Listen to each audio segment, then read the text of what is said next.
The HOA said I couldn't park my sheriff cruiser in my own driveway, so their president spray-painted it like it was her personal crime scene at 6 a.m. in a bathrobe, fuzzy slippers, and fury.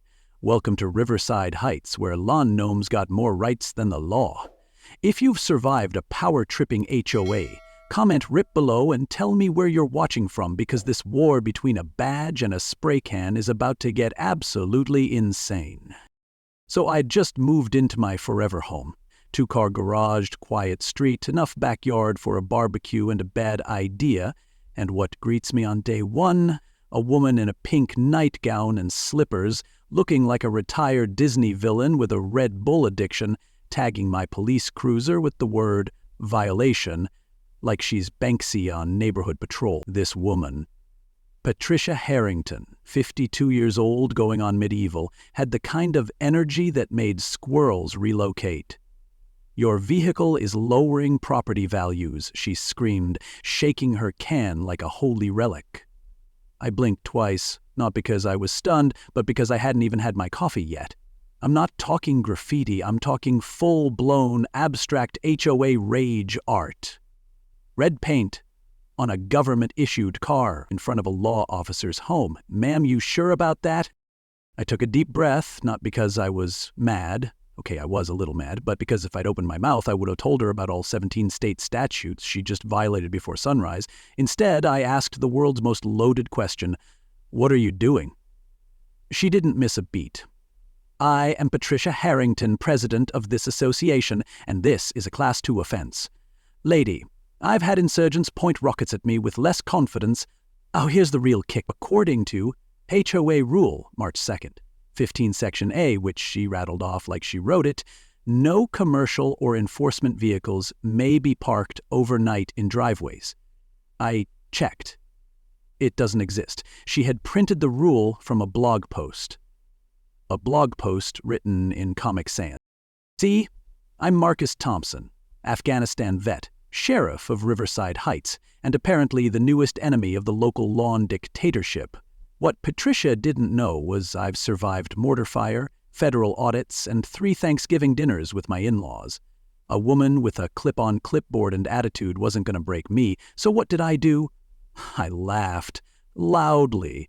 Then I took a selfie with my spray-painted cruiser and posted it on the department's social media. Caption: "New to the neighborhood, getting that warm HOA welcome."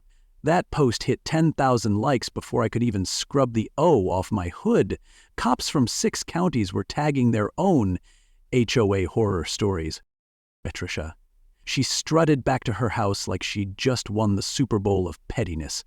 I could still hear the slipper slap echoing off the pavement like the world's least intimidating drumline. Now you'd think the story ends there. Slap some charges, file a report, move on. But no, that was just breakfast. What I didn't know yet was Patricia wasn't just the HOA president. She was the HOA regime, with a clipboard in one hand and chaos in the other. If you were me, what would you do with this slipper-wearing spray paint queen? Patricia didn't just declare war, she built an entire surveillance state to manage it. I'm talking about 4 security cameras, 2 Wi-Fi extenders, 1 suspicious solar panel, and a partridge in a pear tree. I stood on my porch one morning, drinking coffee, and waved. The cameras waved back. I swear I saw one blink. Then came the emails, 87 of them in 1 week. Different fonts, different sender names, same lunacy. My cruiser was now too straight, too shiny, and, in one particularly unhinged accusation, reflecting sunlight in a way that could endanger birds. Now, I've been accused of a lot in my time, once of hypnotizing a suspect with my voice, but bird blinding wasn't on my bingo card. Then Patricia upped the ante. She started placing tiny thumbtacks on the road right where my tires rolled in. I know because I caught a glint one morning, bent down and picked up a whole bouquet of them, red, yellow, and HO blue. I guess when you're that dedicated to being extra, color coordination is mandatory. Meanwhile, every time I walked out to get the mail, a new violation envelope sat on top like a passive-aggressive cherry. Improper mailbox glare. Excessive door presence. Too much sheriff energy. That last one was written in pink glitter pen, underlined twice. The HOA board, silent. When I asked if they had any control over Patricia, one guy whispered, "She made my azaleas disappear." I said, "Like uprooted?" He just shook his head slowly and mouthed, "Gone." Then Sofia Rivera entered the chat. Literally. She's a social media influencer with a PhD in shade and a drone the size of a pizza box. She lived 2 doors down and had been documenting Patricia's antics like a National Geographic special. One night, she caught Patricia walking the perimeter of my property, muttering, "He'll go. Like Harold. They all go when they cross me." I paused the video and asked her to rewind. "Like Harold?" "Yep," Sofia said. "Also, she keeps Googling fast-acting soup thickeners." That's when I called Bobby. Bobby Mitchell, my old partner on the force, knows everything worth knowing and some things you wish you didn't. I asked him straight, "You ever hear of someone named Harold who crossed paths with Patricia?" Bobby took off his glasses like they weighed truth and rubbed his temples. "Harold Jenkins," he said slowly, "tried to run against her for HOA president, got food poisoning at the annual block party, died face first in a bowl of chowder." I blinked. "You think she—" Bobby just nodded. "And George, and William, all died after HOA potlucks." "What do they have in common?" "Soup," I guessed. "Exactly," he said. "And Patricia always brings the soup." You ever try to sleep knowing the person next door might have turned her kitchen into a low-sodium crime lab? I set up my own camera system, just in case. Patricia noticed. She left me a note on my cruiser that read, "Eyes can be misled." That's either a vague warning or a yoga quote. Either way, I stopped drinking anything I didn't open myself. Sofia, bless her, started live streaming everything. "Y'all, Patricia's on the move again," she'd whisper like a crime narrator. Her channel blew up. Overnight, the neighborhood became a reality show. Soupgate trended on Twitter. But Patricia wasn't done. One morning, I found a giant cardboard sign on my front lawn that read, "Sheriffs don't belong on Maple Drive." Underneath, in smaller print, especially ones with judgmental eyebrows. My eyebrows have never felt so personally attacked. I called Bobby again. "You ever see a case where HOA drama turned into murder?" He paused, then said, "Only once. And it also involved thumbtacks. If you think thumbtacks and soup are the opening act, you'll want to stick around. Part 3 is where Patricia stops pretending she's sane, and I stop playing nice. More dangerous? Secret soup recipes? Or an HOA with night vision cameras and a Pinterest account? Let's hear your HOA horror stories, and make sure you watch till the end, because the final lesson, it's going to surprise you like Patricia at 3 a.m. with a ruler and a dream. On day 3 of what was supposed to be my peaceful retirement in Riverside Heights, I found my cruiser looking like a scrapbook that lost custody of its dignity. Violation stickers everywhere. On the windows, doors, mirrors, even the siren. She had somehow sourced glittery ones that said things like, "Parking is political, justice is subjective," and, my personal favorite, "No justice in the jungle." I don't know what jungle she was talking about, but I suddenly felt like Mowgli with a badge. Then, from behind a suspiciously overpruned bush, came the declaration, "This is a neutral zone!" Patricia's voice, shrill and theatrical, was barely muffled by shrubbery. The woman was hiding in her own landscaping like she was reenacting the Revolutionary War in yoga pants. I could hear her slippers rustling. I could feel her energy vibrating through the hydrangeas. This wasn't an HOA. This was tactical HOA combat. I tried the rational route, called city code enforcement, explained that the HOA president had turned my patrol vehicle into a mobile craft project. They said, "Aren't you law enforcement?" I said, "Exactly, and I'm being psychologically waterboarded with glitter." Their silence told me everything I needed to know. I was on my own in this HOA-themed Twilight Zone that night. The real horror began. At exactly 11:01 p.m., Wagner's Ride of the Valkyries exploded from 4 backyard speakers aimed directly at my bedroom window. It was like being woken up by angry opera ghosts on a vengeance tour. I looked out and saw her silhouette in the window, arms folded, probably wearing earplugs and sipping chamomile tea while I tried to survive a German sonic assault. You haven't lived until you've considered arresting someone over decibel levels and cultural trauma. The next morning, I retaliated. Borrowed 2 cruisers from the department, bless my colleagues, and parked one on each side of Patricia's driveway, labeled them with signs that said, "Legally parked, just visiting," and "Brought friends, you're welcome." I added a third sign for good measure. "State law greater than HOA scrapbook rules." It was beautifully passive-aggressive, the kind that makes you question your whole identity. And it worked. Jam across the lawn, I saw her emerge with a frozen smile and a cup of something steaming, probably vengeance steeped in spite. Her left eye twitched so hard I thought it might submit its own restraining order. She didn't yell. She didn't blink. She just stood there, silent, staring at the cruisers like they owed her money. That was scarier than the Wagner. Sophia Rivera, my unofficial neighborhood documentarian, caught the whole thing on camera. Her livestream hit 300,000 views in 3 hours. Comments poured in like, "Sheriff 3, Karen 0, and "Plot twist, the glitter is toxic."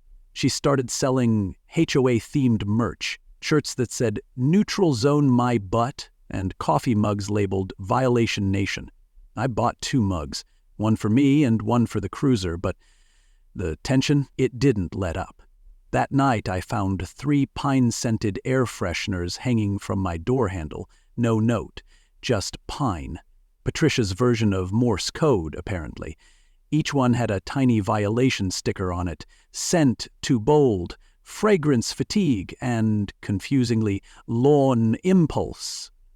I stood there at midnight, holding artificially scented tree tokens, wondering if I was in a prank war or being recruited into a cult. I decided it was time for escalation, strategic escalation.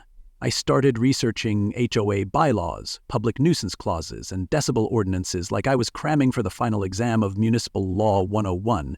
Patricia had firepower, but I had logic, humor, and, importantly, a squad of officers who owed me favors and loved donuts. The next phase would be less opera and more orchestration. Want to know how Patricia reacts when I stage a full-blown neighborhood appreciation parade in her driveway? And hey, ever had a neighbor weaponized classical music? What would you blast back? Personally, I'm leaning toward polka or 90s boy bands. Drop your battle anthem in the comments, and don't forget to watch till the end, because this HOA war? It ends with a twist loud enough to make Wagner cry. The emergency HOA meeting was called for 6:00 p.m., but Patricia arrived at 5:45 sharp like she was being escorted to trial by invisible cameras. She wore a pink power suit, so loud it probably required its own sound permit. Her heels clicked like judgment and litigation had a baby. In one hand, she held a gavel larger than regulation, in the other a laptop with enough stickers to qualify as emotional baggage. The projector screen lit up with a title slide so over the top it deserved theme music. The Crimes of Marcus, a Community Threat Assessment. Slide 1. Excessive smiling. Not kidding, a full photo of me smiling outside my house, circled in red like I was a fugitive on a postcard. Slide 6, breathing with intention. That's right, I apparently weaponized oxygen. Slide 18, grass confidence level, aggressive.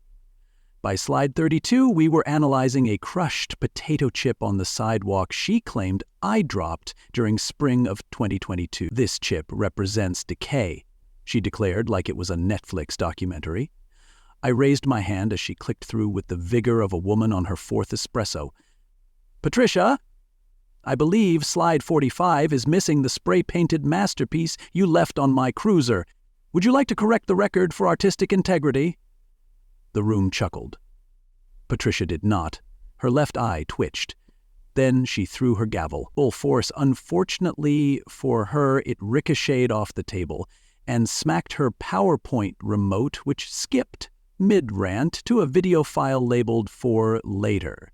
That video? Oh, just a lovely high-res clip of Patricia dancing around my cruiser in her yoga set, painting Violation in cursive, like she was auditioning for Graffiti with the Stars. The room went still. Then a collective gasp swept through the audience like the HOA version of a wave at a ball game. Patricia froze. Her mouth opened, closed, and opened again like a fish who suddenly realized the water was a subpoena. That's when Bobby Mitchell stood up, former detective, current truth bomb. He walked slow, like the villain in an old Western who's actually the good guy. He held a manila folder like it was a holy text. 3 husbands, Bobby said, loud and clear, all dead after eating Patricia's soup. Patricia shrieked, "That is defamation!" Bobby raised an eyebrow. "Then explain these." He opened the folder. Out came laminated obituaries, funeral pamphlets, and, God bless Bobby, a literal Walgreens receipt that read, "Organic thyme, $7.99. Next to it, underlined, "May cause respiratory failure in high doses." The audience gasped again. Someone dropped their LaCroix. Patricia stumbled backward, bumping into the projector. Slide 66 appeared. A crudely photoshopped image of me allegedly glancing suspiciously at begonias. I don't even have begonias. Then it happened. In a blind panic, Patricia grabbed a spray can from her oversized purse, because of course she carries spray paint to HOA meetings, and aimed it square at the American flag hanging on the wall behind us. "The symbols must be compliant," she screamed. She didn't get far. Half the room screamed, the other half stood in horror. The projector froze on her mugshot. Worthy expression, mid-spray. Then someone, probably the guy with the azalea trauma, whipped out his phone and dialed. "Yeah, FBI, we got a situation." Patricia froze, not because she respected the law, but because she realized she'd gone full HOA nuclear. Her eyes darted like a squirrel on espresso, and her grip tightened on the spray can. Sophia, who had live-streamed the whole thing to her 1.8 million followers, looked up from her phone and whispered, "It's over. This is how HOA dictatorships collapse." In public meetings and glitter, the chat on her feed was blowing up. "Soupgate is real, Ashwa. Free the begonias. Karen versus the Constitution." I sat back in my chair, folded my arms, and nodded. This wasn't the end, this was the unraveling. You'll want to see what happens when the FBI arrives and Patricia forgets that federal agents don't care about shrub symmetry. Watch next, part 5. Because the only thing crazier than a pink suit is what she does with a paint cannon. And let's hear it. Have you ever seen a HOA president threaten a flag? What's next, fining bald eagles for flying too low? Drop your wildest HOA stories in the comments. This neighborhood? It's just heating up. It's not every day you look out your kitchen window and see your HOA president on her roof, strapped up with spray cans like she's in a low-budget action movie called Fast and Fictitious. HOA drift. Patricia had duct-taped 12 cans to a tool belt, wore knee pads over her yoga pants, and had a helmet made from a bedazzled salad bowl. She hoisted what I can only describe as a homemade paintball cannon, looked like a leaf blower married a Nerf gun and divorced reality. She screamed, "I am the law," and fired. Red paint balloons rained from the sky like a preschool apocalypse. My cruiser caught the first hit square on the windshield. She then tried to spell her name in giant letters across the garage door. It came out as AICI AP. I kid you. Not. She graffitied her own name backwards. If it weren't terrifying, it would have been a Banksy exhibit gone rogue. Sofia Rivera, local influencer turned war correspondent, was already streaming to over 3 million viewers. The live chat was on fire. Did she just spell Tapir, CIA, ACER, AITO Island? Can we vote her off the HOA island? Someone even started selling shirts within the hour. The bestseller? A cartoon of Patricia shouting, "I am the law," while a confused squirrel ducks for cover. Now, I could have responded with force, or maybe a restraining order, but instead I went full psychological warfare. Had the cruiser repainted in hot pink, neon letters on both doors, Patricia's one fan. Right underneath, a tasteful emoji with jazz hands. Then came the piece de résistance, a circus music, installed a motion-streamed speaker in my driveway, so every time Patricia opened her front door, she was serenaded by a cheerful tuba line and a monkey cymbal. Neighborhood kids thought it was hilarious. Adults started bringing popcorn. Her reaction? Oh, it was poetic. Her left eye twitched like it was writing Morse code for help. Her wig spun slightly to the left, exposing what I assume was a bobby pin rebellion. She screamed, "This is a violation of sonic peace!" and stormed back into her house. 10 minutes later, I watched her on the phone with her lawyer. He showed up. 5 minutes after that, he left, covered in glitter paint and visibly questioning every career choice he'd ever made. He looked like he'd been hugged by a unicorn with a vendetta. By dinner, Sophia's video had hit 4 million views. She edited in slow-motion replays of the balloon cannon assault, complete with dramatic violin music. One comment read, "This is why we need HOA term limits." Another said, "Can Marcus be Sheriff of America?" And yet another, simply, "I've never rooted harder for a pink patrol car." But Patricia wasn't done. Oh no, the woman came back like a glittery freight train. Next morning, she wheeled out something that looked like it had been stolen from an industrial car wash. A full-on industrial paint sprayer, gas-powered, chrome, the kind of equipment you use when you want the neighborhood to feel the message in their soul. She revved it once, and birds 2 zip codes away took flight. This wasn't about compliance anymore. This was personal. She dragged it onto her driveway, aimed it at my cruiser, and let out a war cry that would have made Braveheart say yikes. But I was ready, because while Patricia had paint, I had permits, and 15 off-duty officers in matching pink shirts, all parked on the block for community engagement. Oh, and every single one of us had body cams, just in case she tried to add accidental paint facial to her resume. Want to know what Patricia does when her paint sprayer backfires, and what secrets spill out when her wig finally falls off? You're not gonna believe. It involves an HOA meltdown, a sock puppet, and the IRS. And I need to know, if someone graffitied their own name wrong on your house, would you roast, arrest, or hand them a dictionary? Drop your answers in the comments, and remember, this isn't just paint, this is petty warfare at its finest. I always thought the phrase cut to the chase was metaphorical. Then Patricia sliced my hand open with her ring like she was auditioning for Real Housewives of Death Row. It was 12:14 IEME, and she was doing what I now call her midnight paint stroll, creeping around with a spray can and a Bluetooth speaker playing Gregorian chants. She pretended to trip, grabbed my wrist like she was stabilizing herself, and bam! Scratched me with that gothic disaster on her finger. At first, I just thought she was being her usual prickly self. By sunrise, my hand was more purple than Prince's wardrobe. I showed the swelling Barney hand to a paramedic who said, and I quote, "Oh, that's not good." Apparently, her ring was laced with cone snail venom. Yes, cone snail, that adorable ocean murder tube with fangs.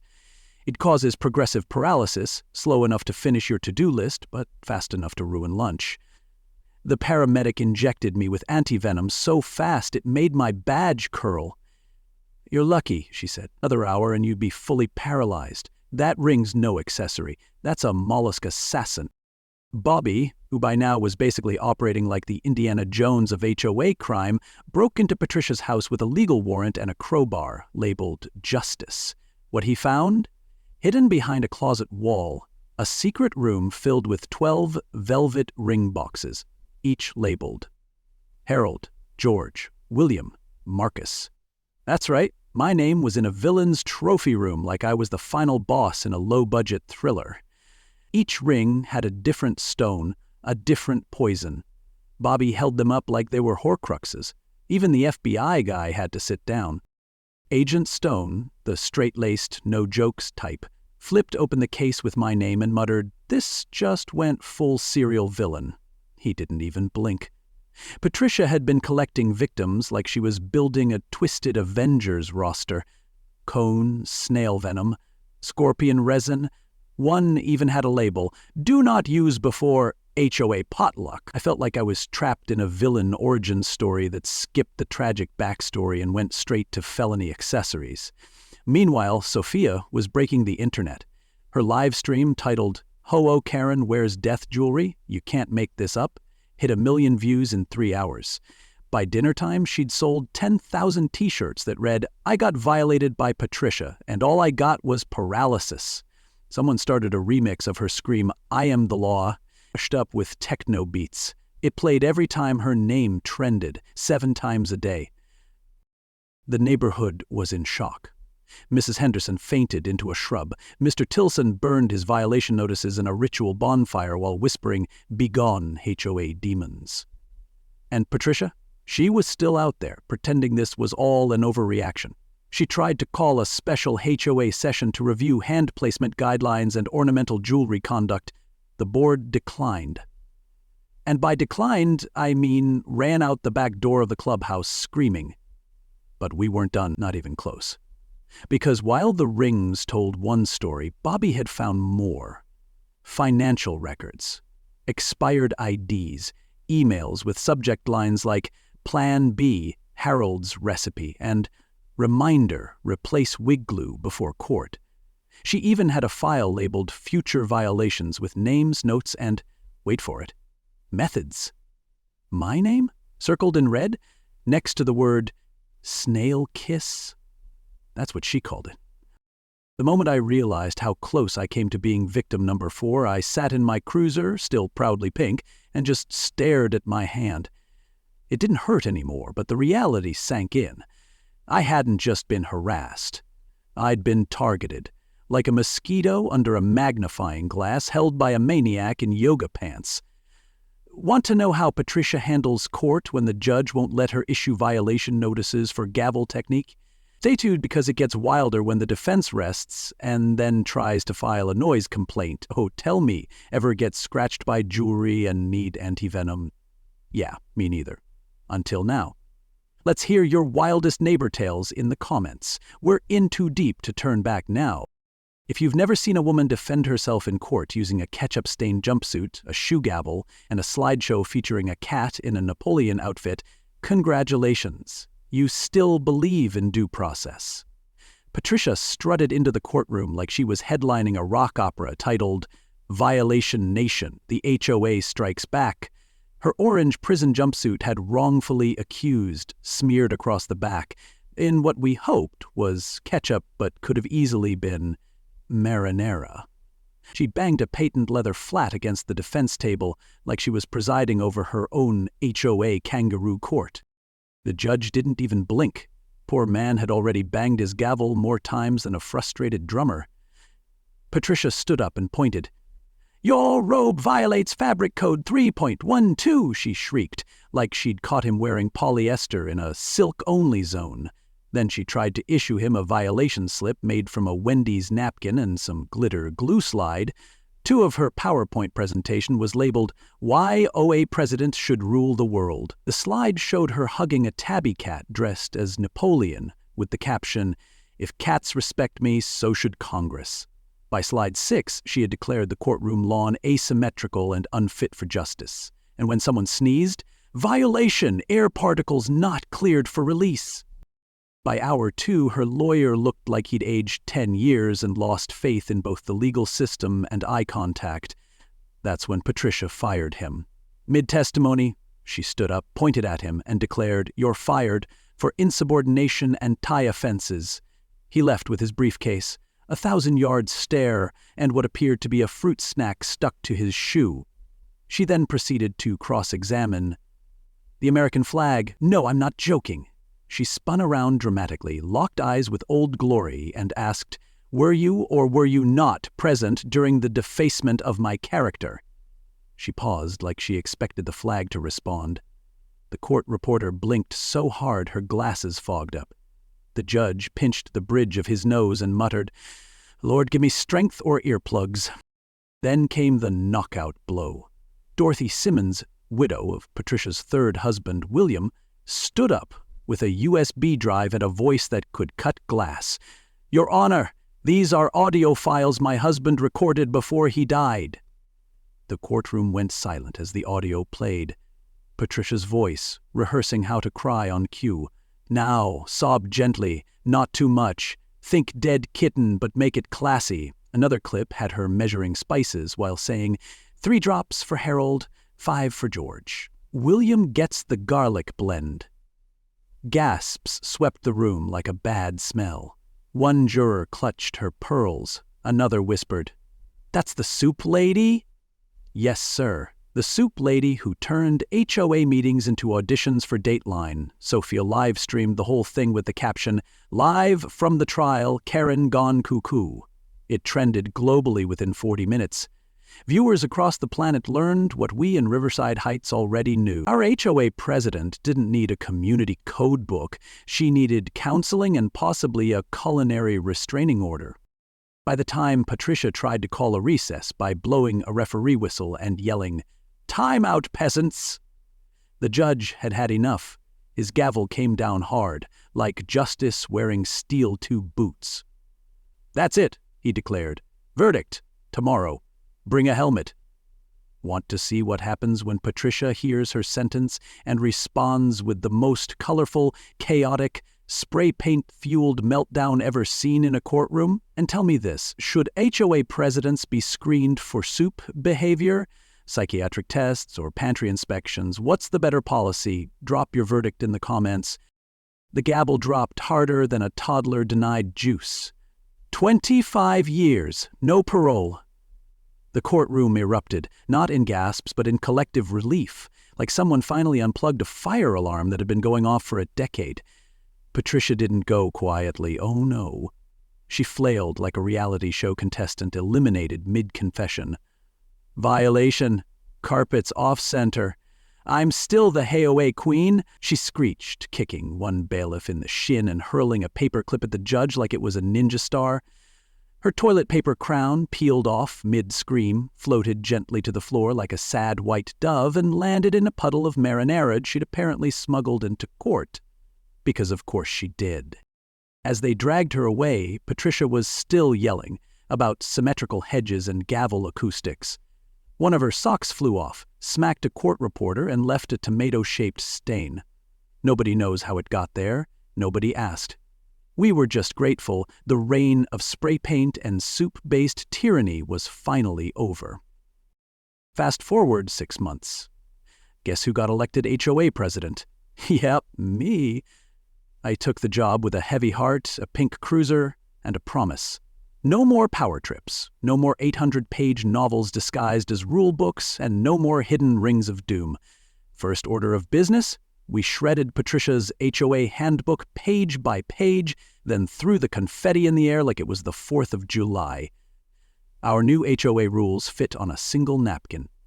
Be decent. Don't paint people's cars. And, seriously, no soup-based crimes.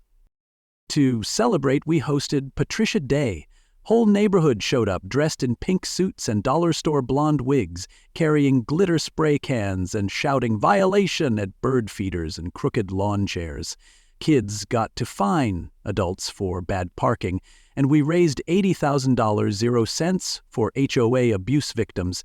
Even the fire marshal came. He wrote himself a citation just to join the fun. Sophia turned her footage into a best-selling book called The Spray Paint Manifesto, How a Pink Cruiser Saved My Sanity. It came with a scratch-and-sniff page that smelled like glitter glue and passive aggression. Bobby launched a podcast called Soup Spray in Suburbia, where he interviewed folks who'd survived similar HOA nightmares. He's a local legend now, old detective turned neighborhood Yoda. And me, I still drive that pink cruiser. Still has the red violation graffiti on the doors. It's become kind of a landmark. One collector offered me $90, 0 cents, K for it. I told him, "Buddy, this isn't a car, it's a trophy. Besides, the cruiser's like a scar you're proud of. It reminds you what you've been through, and more importantly, what you'll never allow again." Then, just when I thought life was normal again, I got mail, a napkin. Tomato sauce stained, folded 3 times and sealed with duct tape like it held government secrets. It read, "Marcus, I'll be back. Prison's just another HOA. And I run this block now." Patricia, I laughed so hard I nearly choked on my coffee. I framed that napkin, hung it right next to my world's most violated cruiser plaque. The moral of the story? Power without empathy creates monsters. And sometimes those monsters wear yoga pants, carry glitter spray paint, and wield soup like it's a weapon of mass destruction. But communities beat chaos. Humor beats hate. And pink paint? Well, that stuff just makes everything better. So here's your final call to action. If Patricia ever mailed you a napkin manifesto from prison, would you write back or would you send her soup? Go ahead, drop your verdict in the comments. And remember, every HOA has a Patricia. But not every neighborhood has the courage to laugh her into retirement. Stay bold, stay weird, and for heaven's sake, keep your hedges slightly asymmetrical, just to keep them guessing. That's the heart of it, isn't it? This wasn't just a story about a deranged HOA president with a god complex and a spray paint addiction. It was a story about standing up when it's easier to stay quiet, about turning madness into laughter, about using humor, resilience, and a whole lot of petty brilliance to push back against power-hungry people who forget the point of community. Power without empathy turns leaders into tyrants, but shared struggle, a good prank, and a pink paint job, that builds connection. If you made it this far, I hope you laughed, maybe learned, and definitely thought twice about attending your next HOA meeting. Because sometimes the best way to fight insanity isn't with rage, but with a donut truck and 20 legally parked patrol cars. So let me ask you this. What would you have done if someone spray-painted violation on your cruiser and handed out glitter fines for smiling? Drop your revenge ideas or HOA horror stories in the comments. Like this video if you believe humor is stronger than hate, and hit subscribe so you don't miss the next episode. Because trust me, we've got more wild tales from the front lines of suburban warfare. This has been Marcus Thompson, signing off with one last reminder. Sometimes the best justice comes with a paint can and a punchline.